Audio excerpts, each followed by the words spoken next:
Hai, saya Hari.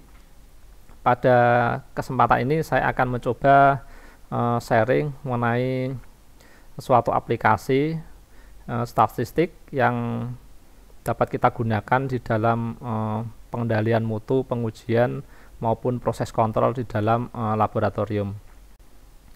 Namun sebelum itu saya berharap supaya teman-teman dapat memberikan subscribe, mengklik tombol like di dalam channel saya supaya saya dapat lebih bersemangat lagi ke depannya dalam membuat konten-konten yang tentu saja bermanfaat bagi kita semua. Baik, langsung saja.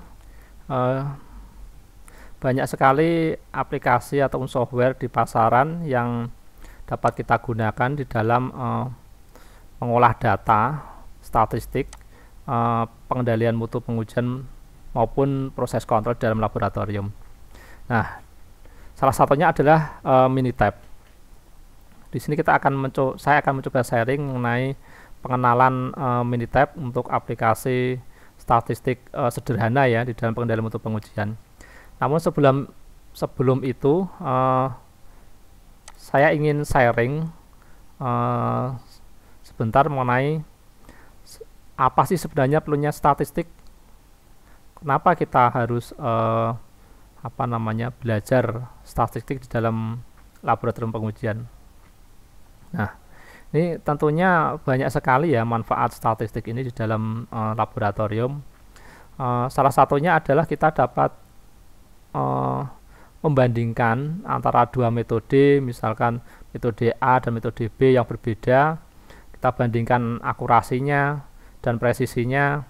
Apakah metode A ini lebih baik dari metode B dalam segi akurasi dan presisinya, atau mungkin sebaliknya, metode B ini lebih baik dari metode A, atau mungkin sebenarnya kedua metode ini sama saja akurasi dan presisinya, atau mungkin kita ingin membandingkan dua analisis yang berbeda, analisis A misalkan dengan analisis B, apakah kedua analisis tersebut memiliki kemampuan yang sama, atau mungkin di suatu kondisi kita ingin menguji hubungan sebab akibat antara parameter A dan parameter B. Apakah parameter B ini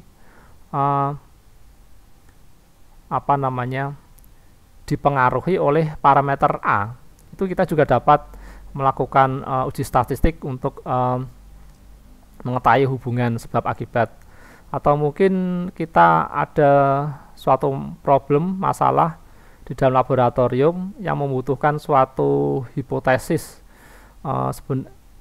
Hipotesis ini mana keputusan yang akan kita ambil yang terbaik. Itu juga kita perlu untuk menggunakan statistik. Dan masih banyak lagi manfaat yang dapat kita gunakan. Nah, untuk memudahkan perhitungan statistik tersebut, kita perlu menggunakan aplikasi yang familiar atau mungkin mudah digunakan, sehingga kita tidak perlu capek-capek menghitung manual dengan rumus-rumus statistik yang mungkin agak merepotkan ya. Nah, ini makanya kita perlu menggunakan software lah. Di ini ada beberapa software ya, diantaranya mungkin kita dapat menggunakan Excel maupun Minitab. Nah, sebenarnya apa sih beda dari dua software ini dan mana yang lebih baik? Kalau menurut saya sih mungkin relatif ya, selera masing-masing orang. Karena ada orang yang mungkin advance di Excel sehingga dia tidak membutuhkan waktu lama untuk melakukan perhitungan statistik di Excel.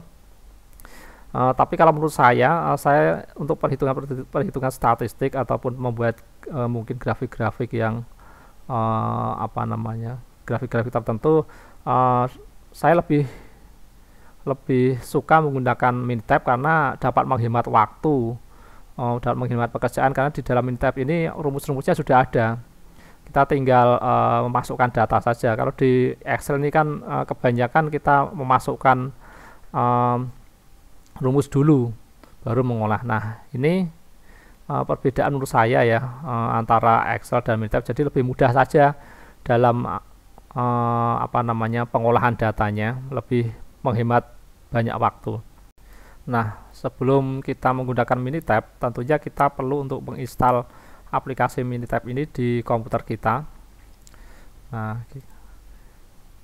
kita dapat mendapatkan Minitab ini di website resminya, yaitu di minitab.com.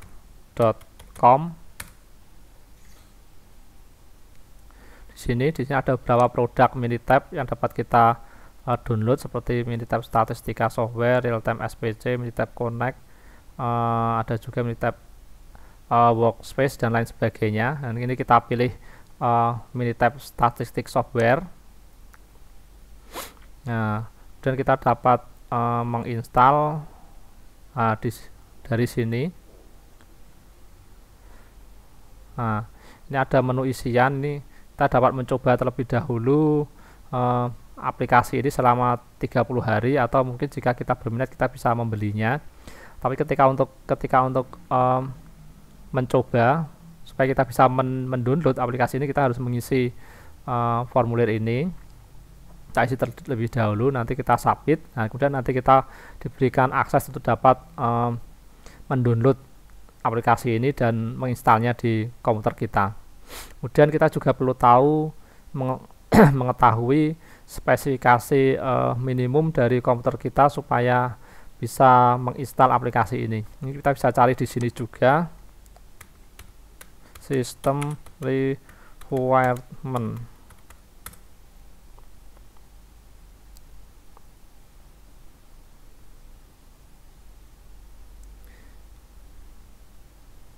Nah, di sini ini coba ini. Nah, ini sistem requirement dari aplikasi Minitab terbaru. Kebetulan di sini aplikasi Minitab terbaru versi 20.3. Kita bisa lihat kebutuhan sistem minimumnya, ini minimum Windows 8 atau Windows 10. Dan RAM-nya itu 64 bit dengan 4 GB memori, ini minimalnya. Prosesornya minimal Intel Pentium 4 atau AMD Athlon dual core. Kemudian harddisknya minimal ada space 2 GB. Resolusi layar atau display ini adalah 1024 x 768 atau lebih tinggi. Nah, seperti itu. Saya kira ini tidak terlalu berat aplikasi ini.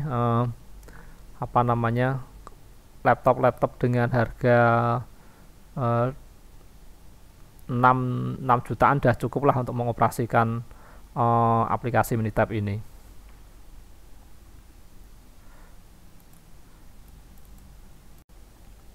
Nah, saya akan menunjukkan mengenalkan aplikasi Minitab ini.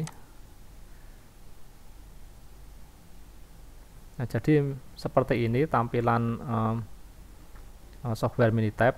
Kalau kita lihat memang ini hampir sama ya tampilannya dengan Excel, serupa. Ini di sini ada kolom worksheet. Worksheet ini fungsinya untuk menginput data-data yang akan kita analisis atau kita olah. Dan di atasnya worksheet ini ada display, ini untuk menampilkan hasil pengolahan data ataupun menampilkan grafik-grafik. Kemudian di sebelah kiri ini ada kolom, ada navigator. Kemudian yang atas ini ada sekumpulan menu ataupun fungsi-fungsi yang dapat kita gunakan. Nah, ini bedanya Minitab dengan Excel ini. Kalau Excel itu kan bisa bisa membaca baris sama kolom. Tapi kalau di Minitab ini hanya bisa membaca kolom saja. Jadi Minitab tidak dapat membaca baris, sehingga data itu diinput, diletakkan secara vertikal di dalam kolom. Di sini ini C1, C2, C3 dan seterusnya. Ini di sini di bagian kolom sini ini untuk meletakkan judul.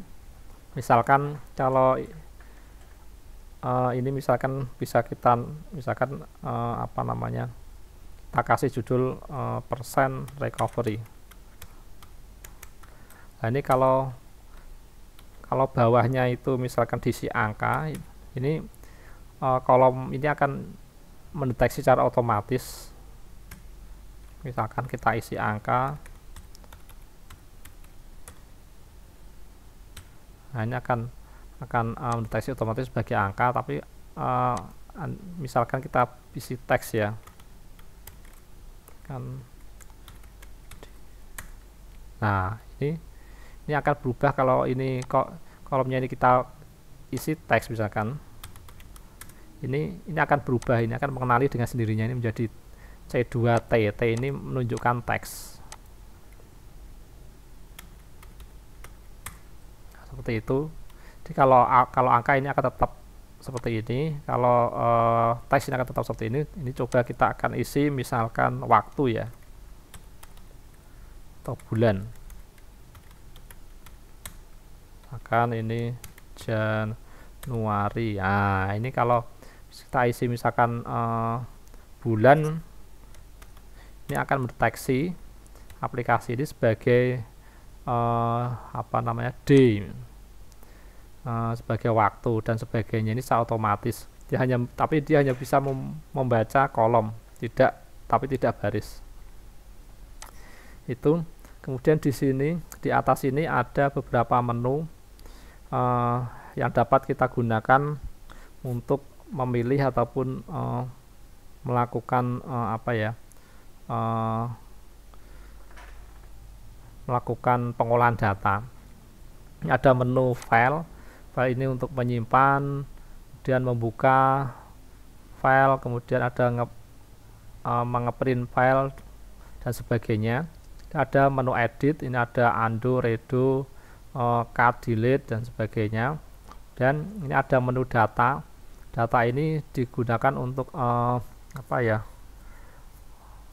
untuk misalkan untuk memotong data ataupun menjadikan satu data, kemudian untuk mengurutkan data itu supaya urut dan sebagainya.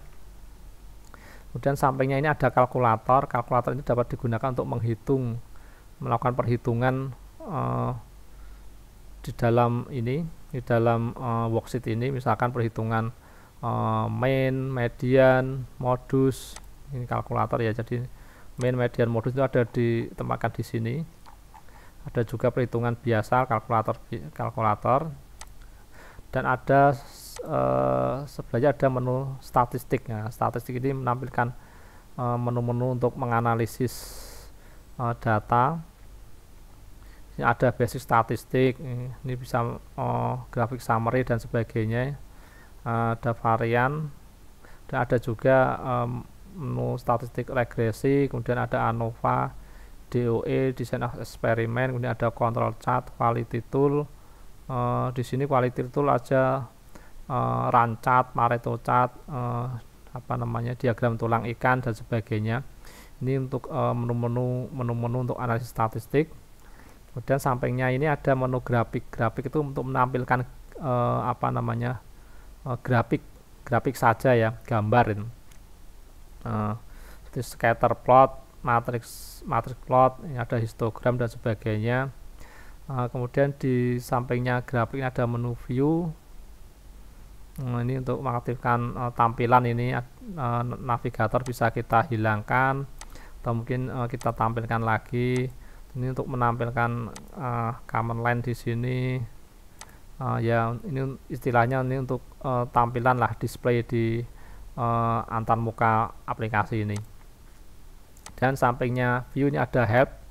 Apabila kita kesulitan, tidak paham, kita dapat menggunakan fitur help ini untuk membantu kita. Misalkan kita dapat ini mengenai Minitab, atau mungkin kita dapat ke help di sini, langsung terhubung ke websitenya Minitab. Kita dapat belajar di sini apa saja sih yang kita butuhkan. Minitab itu seperti apa, rumus-rumusnya juga jika kita ingin tahu itu juga ada di sini. Ini di menu help. Dan ini ada menu juga, ini ada menu asisten. Ini jika kita bingung misalkan ini kita mau menggunakan yang mana ini, misalkan control chart ini kan ada banyak ini.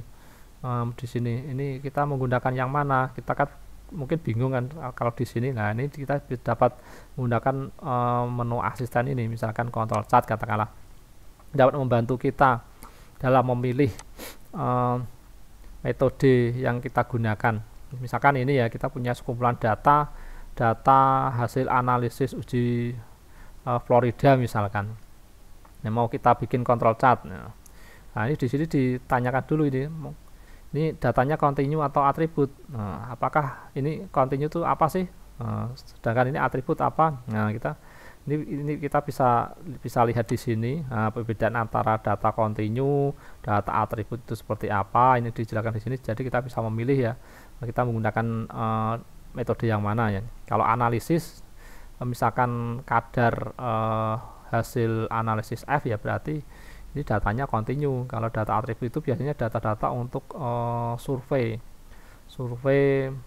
yang mana tidak ada nilai pecahan, misalkan ya data-data kualitatif lah, misalkan hasil survei kepuasan pelanggan misalkan, kan biasanya ada tidak baik, kurang, cukup, baik lah, itu kan bisa kita skor. Cuma kan itu kan nggak ada nilai, misalkan bisa kita skor, misalkan kurang baik itu 1, cukup itu 2, baik itu 3, baik sekali itu 4. Cuma kan tidak ada angka 2,5 ataupun 3,5. Jadi istilahnya itu data-data kualitatif. Nah, ini kita bisa lihat kalau misalkan kita masih bingung, ini ada keterangannya kan yang akan membantu kita. Nah, itu di sini menu asisten. Nah, ini menu terakhir, ini adalah additional tool. Di sini ada 2 aplikasi tambahan dari Minitab, yaitu Minitab Workspace dan Quality Trainer. Ini juga program yang bermanfaat di dalam proses kontrol. Nah, ini kita coba Minitab Workspace. Nah, Minitab Workspace ini dapat kita download di websitenya Minitab. Dan ini tampilan dari aplikasi Minitab Workspace ini. Di sini banyak sekali tool-tool proses kontrol yang dapat kita gunakan di dalam mempermudah pekerjaan kita. Di sini dapat kita lihat ini ada menu flowchart, ini untuk membuat flowchart tentunya. Nah, misalkan kita mau membuat SOP dan sebagainya, ini kita pakai menu ini. Dan ini ada Monte Carlo Simulation, ini saya kurang paham menu ini. Ada lagi fishbone diagram untuk membuat diagram tulang ikan. Dan ini ada FMEA. Ini ada 2 FMEA, yaitu satu FMEA untuk proses dan satu lagi FMEA untuk desain. Nah, FMEA ini aplikasi yang dapat kita gunakan untuk untuk sebagai risk register lah, sebagai mengidentifikasi seberapa besar resiko dari suatu kegiatan dan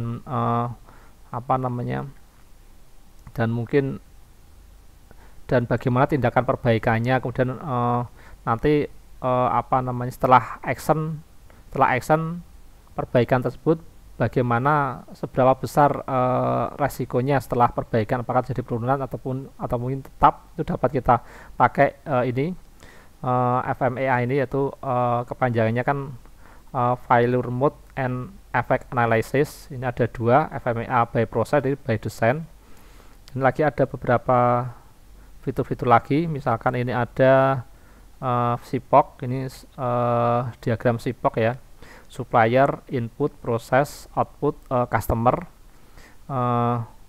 ada control plan dan sebagainya. Ini merupakan menu-menu yang biasanya dipakai di dalam suatu proses kontrol.